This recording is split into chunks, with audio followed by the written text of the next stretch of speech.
l'émission La Découverte, l'émission qui vous aide à décompter votre temps d'ignorance et à épanouir votre connaissance. Et aujourd'hui dans ce plateau, j'ai avec moi M. Baudric Bissene, qui est le président de l'ONG Ensemble pour le développement. Plutôt, Ensemble pour l'émergence et le Ensemble développement. pour l'émergence et le développement. En sigle EED. En sigle EED, et Monsieur Souvien Akoudji, qui est le commissaire au compte. En fait, c'est ça. Et parce que la corruption est une des choses qui détruit cette nation, notre Congo. Aujourd'hui, nous allons parler sur les sujets du délit de la corruption. Et avec M. Bissene et M. Souvien, vont nous étaler en détail quels sont les délits qui réservent la corruption. Encore une fois de plus, bonjour M. Bissene. Bonjour, merci. En genèse, je voudrais savoir comment concevez-vous le concept de la corruption? Merci pour cette très belle question. La corruption est de un l'action de corrompre et à intérioriser. Quand on parle de la corruption, on voit déjà corrompre, et c'est ainsi que corrompre, c'est des...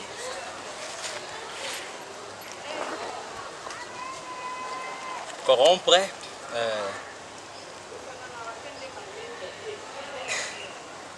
Monsieur Souvien y a rajouté. Oui. La corruption, ce concept-là, corruption, corruption c'est la sorte de corrompre. La sorte de corrompre, c'est harceler quelqu'un psychologiquement en utilisant un pot de bain ou quelque chose aussi comme ça moral. Ce n'est pas aussi donner seulement l'argent parce que tu peux être corrompu par une faut te corrompre. Et ce concept, la corruption, c'est un phénomène d'abord naturel. Nous sommes d'abord corruptibles humains. Okay. Oui. C'est un phénomène naturel. Et puis c'est aussi un phénomène social. Quand je parle de la société, la personne ne peut pas avoir cette mentalité de la corruption. Mais la société fait le bien ainsi. Et maintenant, lorsque ce phénomène devient maintenant grandissant, a de certaines influences néfastes sur la société. Ce que je peux dire à côté, c'est ça, vraiment des influences néfastes. Nous sommes tous contre. Alors, je voudrais aussi savoir, est-ce que la corruption freine le développement de la jeunesse, en particulier de la jeunesse congolaise surtout? Oui. La corruption freine le développement de la jeunesse congolaise. Oui. Pourquoi? Depuis le pays. Oui. D'abord, comment la corruption freine le développement de la jeunesse?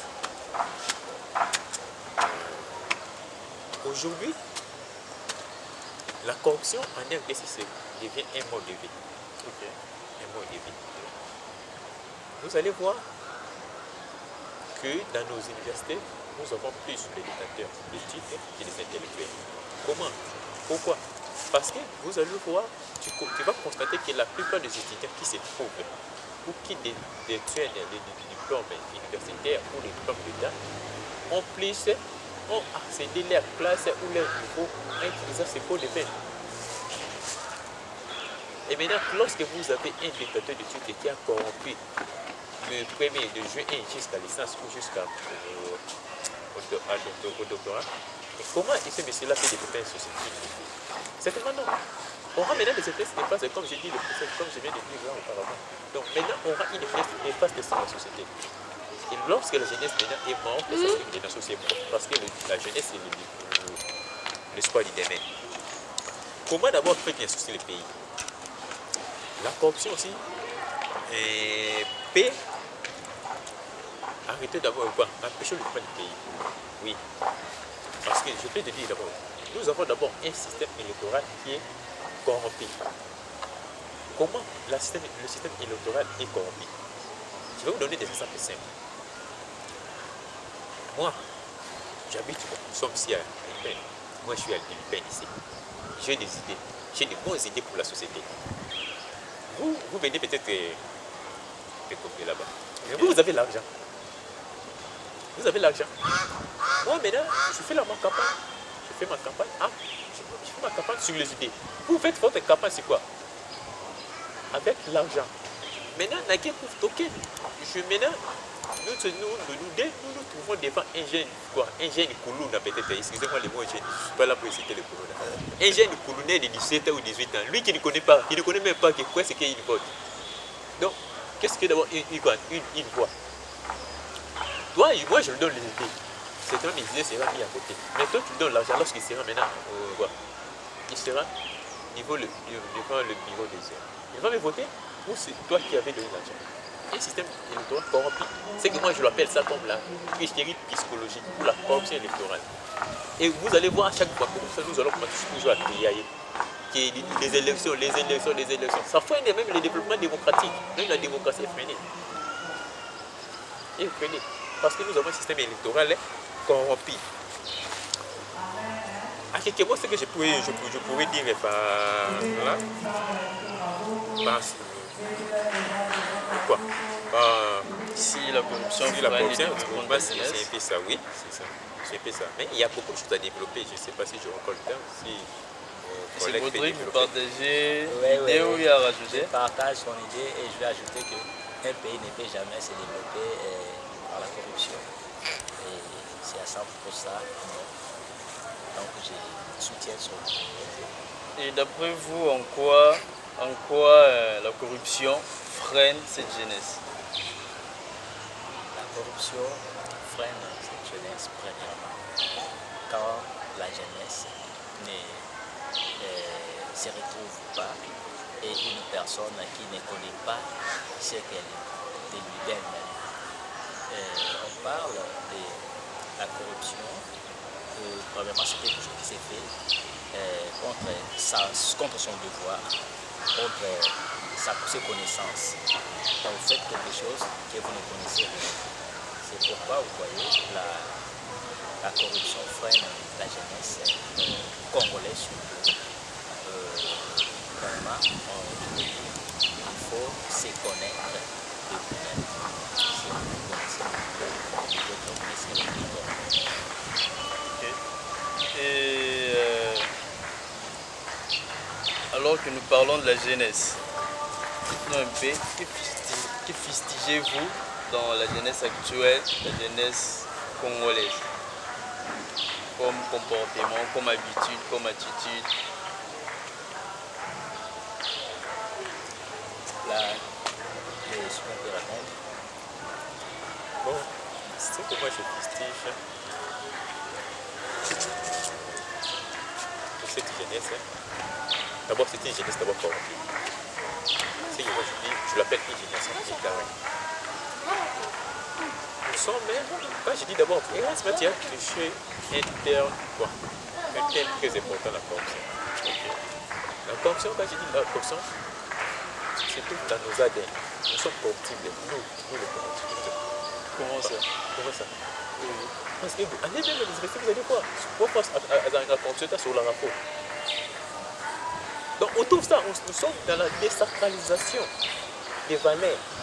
Donc, si je vous comprends bien, la corruption dans l'homme congolais est innée. Ouais. Non seulement pas la corruption quand on parle de la jeunesse. Quand je dis que nous sommes dans la désacralisation des valeurs, les valeurs sont désacralisées. Maintenant, on a sacralisé quoi? On a sacralisé les mauvaises valeurs. Les bonnes valeurs sont désacralisées. Aujourd'hui, si on te met seulement quelque part, n'importe quoi, l'État, je ne sais pas si je mens. Je ne mens pas. Peut-être, exemple, si tu as peut-être 22 ou 23 ans comme ça, tu es une fille. Merde, comme ça, on te dira quoi? Tu es humain. Tes copines vont te moquer de toi. Donc nous sommes dans la désacralisation des bons, des valeurs. Les valeurs sont désacralisées. Maintenant, nous avons pris des mauvaises valeurs. Donc nous voyons les choses au sens inverse, quoi. Les valeurs sont désacralisées. Maintenant, les mauvaises valeurs sont maintenant là comme des choses sacrées. Oui, mais je me souviens, d'après vous, qu'est-ce qui sont à la cause de cette décentralisation-là des valeurs? La désacralisation des valeurs. Ça, moi, je veux vous répondre. Vous savez, comme un jour comme ça, un ami me disait que non, il y a peut-être ici, comment il fait, il y a un truc là. La destruction des valeurs, comme disait notre ex-président, notre président, il n'a pas pu transformer un homme congolais, un homme zaïrois, un homme congolais. Oh, lorsque vous êtes une élite, lorsque vous ne transformez pas un homme congolais, c'est une élite, il y a des choix. La masse et l'élite. Okay. Soit l'élite suit la masse, soit c'est quoi? La masse. Soit l'élite suit la masse, soit l'élite suit la masse. Non, non, c'est ce qu'on a fait, c'est ça. Qu'est-ce qu'on a fait pour notre président? Non, y compris tous les riches. On a pris les Congolais, on les a transformés en un homme zaïrois. On a dit, vous demandez, c'est comme ça. Nous avons un système d'éducation d'abord détruit. Comment? Vous savez, vous touchez la corruption, mais il y a beaucoup de choses. Beaucoup de choses. Non seulement la corruption. L'amour patriotique n'est plus là. Vous allez voir les élèves qui étudient dans l'école primaire comme ça disent quoi? Si je termine mes études, je vais aller à Niamey. Pourquoi? Parce qu'ils ont pris l'amour, le patriotique, c'est pas. L'amour patriotique n'est plus. Les causes, ce sont quoi? Ce sont nos systèmes éducatifs qui sont dégringolés. Nous n'avons pas un bon système éducatif. Parce que l'enfant se construit seulement. L'enfant se construit un peuple dans son éducation. Lorsque nous avons un mauvais système éducatif comme les nôtres, comment nous pouvons espérer avec notre jeunesse? L'amour patriotique n'est plus. Même la corruption là. Et même les gens, les enseignants, même trouvent ça normal parce qu'ils même sont corruptibles et même font corrompre les élèves. Maintenant, comment? C'est désolant. Alors que vous parlez de l'amour patriotique, ouvrons un peu une parenthèse là-dessus. Qu'est-ce qui est à la base du manque d'amour patriotique, donc de la perte de l'amour patriotique? Et de l'amour patriotique, quoi? La perte de l'amour patriotique, quoi? La perte de l'amour patriotique. Qu'est-ce qui est à la base? Qu'est-ce qui a causé cela? Ce qui est à la base, la première chose, ce sont les élites. Les élites sont dans la position. Donc, nos dirigeants. Et deuxième, c'est le système éducatif toujours. Parce que je dis, on construit toujours un peuple par une éducation. Lorsque vous détruisez une éducation, vous détruisez tout un peuple, tout un pays. Vous détruisez un peuple, il ne suffit pas de venir avec des armes, détruire seulement le système éducatif, c'est tout. Là, vous allez détruire un peuple. Souvent, je dis que nous, dans les années à venir, comme ça, nous serons recolonisés. Pourquoi? Parce que c'est ces gens-là qui détruisent notre système, qui ont détruit notre système éducatif. Là, nous avons c'est tout dans les pays dont le système éducatif est tellement bon. Après les autres, comme ça, après quelques années, après, vont venir encore, vont revenir pour nous diriger. Soit nos pays vont venir parce qu'ils ont un bon système éducatif, vont venir ici. Moi, j'ai peut-être été en Angola, si dit en Angola d'aller en Europe, si il va accepter cela. Non? Un Chinois d'abord, au niveau de l'école primaire, on dit que l'État va y bagater. Il sait ça. Vaut mieux voler à la maison que voler un bien de l'État. Parce que lorsque vous volez un bien de l'État, vous détruisez beaucoup, vous tuez beaucoup de personnes. Mais chez nous ici, il vaut mieux voler les choses de l'État que voler à la maison. C'est le système éducatif. Ce qui est la cause du système éducatif, on doit faire une réforme de notre système éducatif. Avoir un cours de civisme. On doit enlever certains cours qui ne sont pas pour des histoires de les cours de civisme se donnent déjà. C'est déjà. Mais on parle de quoi là? On parle de quoi? C'est la démocratie. La démocratie, que nous avons du mal à maîtriser. Où on doit donner les choses qui sont. Et quand j'ai dit qu'on peut faire les réformes, il faut une réforme du système éducatif. Je parle d'une bonne réforme. Une bonne réforme, il ne faut pas prendre les choses que nous avons du mal à maîtriser. Comme donner la démocratie et tout cela aux élèves, c'est pendant que la démocratie, quelque chose que nous ne savons même pas. Prendre les choses qui sont importantes, l'amour patriotique. Et donner aussi l'éducation, le civisme, là, beaucoup de temps. On lève les histoires qui n'ont aucune importance, les histoires des Européens. Prenez ce temps-là, mettez des éléments importants pour notre pays, des éléments qui vont contribuer à la mentalité et à l'amour patriotique, à l'éducation psychologique et psychique d'un citoyen congolais. C'est ça. Ok. Monsieur Baudric, Monsieur Souviens, nous parlons de la corruption. D'après vous, quelles sont les stratégies qu'on peut mettre sur place pour lutter contre la corruption? Les stratégies à mettre en place, c'est déjà là. Il y a toute une agence de l'État qui est le président de la République en place pour lutter contre la corruption. Soutenons d'abord ça, c'est important. Et la deuxième chose, pour décembre, pour sans voter. Il faut commencer en bas, pour descendre dans les écoles. Parce que quand on envoie les enfants à l'école, c'est que nous voulons. Donc, un papa, un père ne peut pas envoyer son fils à l'école, non seulement pour le donner pour jouer, c'est pour quand c'est pour comme on peut voir l'école est d'abord grande. C'est-à-dire que pour là, pour combien. C'est pourquoi d'abord il faut commencer en tout pour tous.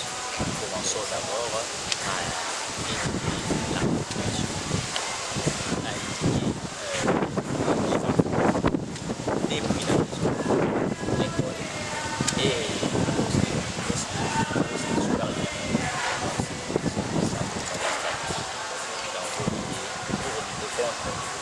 Tout ça, il faut commencer en dessous pour monter petit à petit. Alors ne commencez pas seulement à l'incohérence, ne commencez pas seulement si dans des grandes choses, nous commençons à la maison, à l'école, et puis dans des communes. Et par là, on peut peut-être changer cette Mais se souvient, je vous ai entendu parler de la réforme de l'éducation. Qu'avez-vous voulu dire là-dessus? Là-dessus, Ça... tiens, pour répondre à la question que vous venez de poser. Là, je parle de la réforme du système éducatif. Cela veut dire qu'il doit mettre d'abord. Il faut actualiser, authentifier les réalités quotidiennes ou actuelles. Nous sommes dans un pays où les valeurs sont désapparaissées. Dans l'éducation civile, c'est le civisme et l'histoire de l'éducation civile. On doit mettre des chapitres importants qui vont parler de civisme, qui vont parler de valeurs, qui vont parler de l'amour patriotique. L'amour patriotique. Enlever les cours qui sont importants doivent être rayés. Les cours qui ne sont pas importants comme des histoires. Mais en parlant du civisme, je pense que ça a déjà lieu dans des salles de classe. Le civisme est là. Comme vous voyez dans les civismes, qu'est-ce qu'on parle? Toujours dans les mots, c'est toujours dans les mots. On voulait parler du civisme. Dans le civisme, on parle de l'amour patriotique. Dans notre film. La raison pour laquelle les Congolais, tu vois, même un enfant de 16 ans aussi, un enfant de 12 ans, comme ça n'a pas l'amour patriotique. Est-ce réellement si on aborde l'amour patriotique dans les civismes, cela aura de l'effet? Il faut donner d'abord un cours dont on va parler de l'amour patriotique. Un Chinois, je vous dis, c'est un Chinois de 5 ans, un Chinois de 6 ans, 7 ans, il sait d'abord que l'État va y batailler. Il sait d'abord ça. Ce qu'on y va pouvoir te pendre, va pouvoir en plein air. Tu vas détruire tout un pays. Un Chinois de 5 ans connaît ça. Mais nous, qu'est-ce que nous, un Congolais de 12 ans connaît? C'est notre pays. C'est de manière. Donc, quel est le problème de ces cours-là? Quel est le problème de ces cours-là? On prend moi, malheureusement, je n'ai jamais intégré ça à ces cours-là, depuis que j'étais à l'école secondaire. Quand vous dites qu'il est pas quoi, les méthodes à utiliser pour éradiquer ce fléau, ouais. Moi, il y a une agence qui a été créée, tout à l'heure, elle vient d'être, je ne sais pas, la semaine passée, a été validée par le Sénat. Ça, moi, je considère ça comme ma médecine, disons, c'est une thérapie symptomatologique. C'est-à-dire vous traitez des signes, pas la maladie. Vous donnez un traitement, vous traitez seulement des signes. C'est comme une maladie virale, comme ça, vous traitez seulement des signes. Parce que cette agence-là. Intéressant ça. Alors par là, que voulez-vous suggérer? La raison pour laquelle, lorsqu'il faut une question philosophique, quoi payer les philosophes. Moi, je considère ça, c'est une mauvaise réponse à la question posée. Il y a la fonction, mais moi, j'ai appelé cette agence-là, mais vous pouvez dire combien de coquins ont été arrêtés. Jusqu'à maintenant, aucun coquin et aucun corrompu. Pourquoi d'abord? Mais les gens considèrent c'est quoi? La fonction c'est fait partout. Tu as déjà vu un inspecteur ou quelques inspecteurs de cette agence-là sont allés à l'université pour savoir ce qui se passe à l'université. Et c'est comme il liquide, c'est l'université où la fonction se passe pour moi. Donc, pourquoi? Parce que c'est une thérapie symptomatologique. On doit d'abord commencer par la conscientisation. Du fait, c'est un phénomène, ce n'est pas c'est d'abord un phénomène psychologique. Donc, l'homme d'abord est corruptible. C'est d'abord inné. Et du fait que la société a exacerbé ça. Donc il faut d'abord commencer par la conscientisation, conscientiser les gens que la corruption est mauvaise. Après cela, il faut d'abord créer encore, il faut réformer encore le système éducatif. Donner à ces petits-là qui sont là, à ces petits-là qui grandissent encore, leur montrer que la corruption est mauvaise. À ces petits-là, leur montrer que la corruption est mauvaise. Et parce que c'est de la corruption. Et si on essaie de leur parler rien comme par là, cela aura de l'effet chez ces enfants-là. Certainement. Comment? Parce que je vous donne semaine fête des amis. Ça, psychologiquement, c'est normal. Si ton papa dit que ce qu'on fait, ok, ne le fait pas, ce qu'on fait, ok, ne le fait pas, ok, ne le fait pas. Directement, ça a un effet psychologique. Donc, quelque chose lorsque vous entendez comment quelque chose répétant, ça aura des effets psychologiques. En bien que tu sois pédant, même vous êtes un animal. Si aujourd'hui tu amènes un animal sur cette table-là, demain encore le lendemain, l'animal peut aller jusqu'à là-bas, à la minute où tu l'avais amené. On aura des effets. Au lieu de créer cette agence, il faut créer une justice forte. Pourquoi? Parce que les cocktails, là, comme cette agence a fait, quel est l'effet de cette agence-là? Cherche les cocktails et les corrompus. Or, les cocktails et les corrompus, aucun date est fait de laisser l'autre. Pourquoi? Parce que la justice qu'on a les deux, ce sont des alliés. Et non seulement là, les deux, ce sont aussi des alliés. Pourquoi? Les cocktails ont certains avantages. À ce point de vue que les corrompus avaient donné. Les corrompus aussi a eu quelque chose là, non? Comme moi, je vais passer peut-être. Maintenant, si j'étais passé, je vais passer, j'ai corrompu un professeur. Vous me donnez le pain de quoi? Donc moi, j'ai trouvé quelque chose parce que je vais passer la classe. Et les professeurs ont trouvé quelque chose parce qu'il a son pot de vin. Et maintenant, je vais le laisser comment? Lorsqu'on nous arrête, nous deux aussi nous serons condamnés. Qui va donner l'autre? Ça, c'est des désavantages. Ça, c'est une partie de mauvais. Donc par là, en bref, qu'est-ce que le gouvernement ou l'État doit réellement faire? Il faut seulement créer une justice forte. À part ça, conscientiser les gens. Cette agence-là, pour moi, cette agence-là, à cette époque, dans les moments actuels, n'avait pas ce vite fait de chercher les cocktails. Il faut la conscientisation. Conscientiser les gens. Et la fonction est mauvaise, la fonction est mauvaise, parler ça. À part ça, réformer le système éducatif pour que se donner un chapitre de premier juste avec la société santé qui oppose. On va parler quasiment de la corruption, des méfaits de la corruption. Ok, nous courons derrière les temps. Monsieur Baudry, d'après vous, quels sont les délits que réserve la corruption?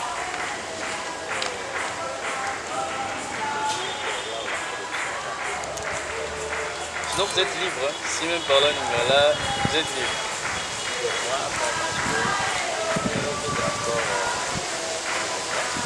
Moi, il sera aussi préférable d'établir un schéma d'organisation de formation pour les demandes dans des institutions, dans des écoles, si on peut établir un schéma pour organiser des formations, pour activer la population congolaise, en sorte que nous sommes contre la corruption. Qu'est-ce que la corruption réserve comme conséquence?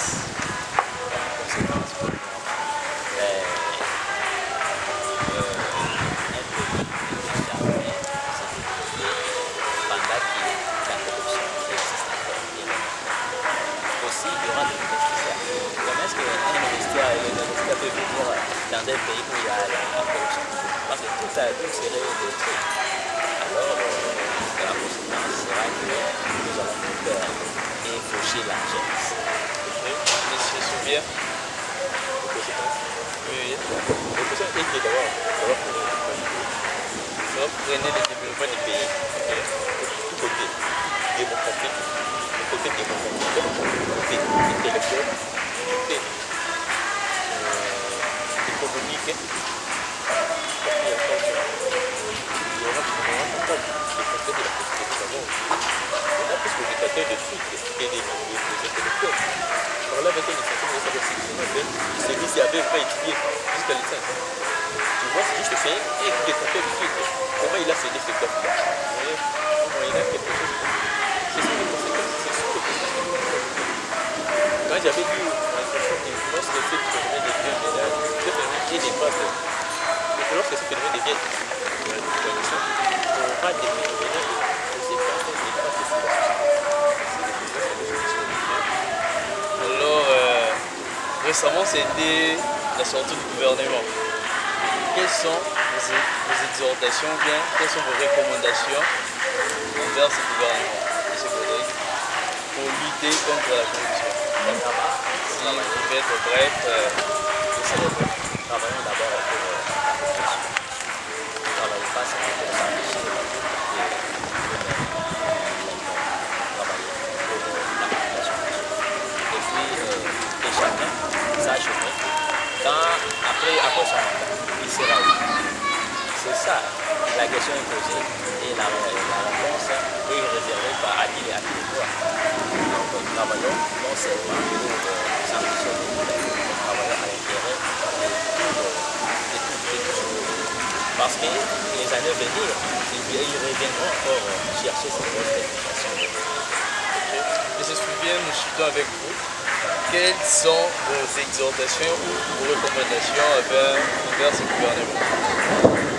C'est le point. Je vais dire que c'est la République. Les gens qui disent qu'on n'a pas été reflétés. Le pays puisse faire une réforme du système éducatif parfait. Quand je parle du système éducatif, je vois directement les peuples à venir. Parce que on ne peut pas donner le traitement simplement du côté, il faut donner le traitement éthiologique, traiter les causes. Traiter les causes, reformer d'abord les enfants là pour que les enfants qui se trouvent 6 à 7 à 8 ans, dans la langue de Israël, c'est correspond à cette décision. Merci M. Baudry, merci M. Souvien, nous étions ravis de vous recevoir dans ces plateaux. Mesdames et messieurs, c'est ici que nous mettons fin à cette émission qui a été essentiellement basée sur les délits de la corruption dans les pays de la RDC, en particulier surtout, et en général dans le monde. Et avec M. Baudry et M. Souvien, ils ont pu nous démontrer en détail quels sont les délits qui réservent la corruption. Et d'après, la corruption freine presque tout, si je peux dire. La corruption, d'après, ça freine l'économie, ça freine l'intellectualisme, ça freine tout sauf rien. Et comme c'est encore... Il ne faut pas oublier, nous sommes ici, nous sommes des cas de dignes. Ok, oui. Donc nous représentons, c'est aussi les... Je ne sais pas si c'est le docteur qui peut continuer. Donc c'est vraiment l'innovité. Je lutte aussi contre la corruption. Et je dirais aussi qu'il faut effacer l'ignorance qui est une maladie mentale. Et encore complètement l'éducation.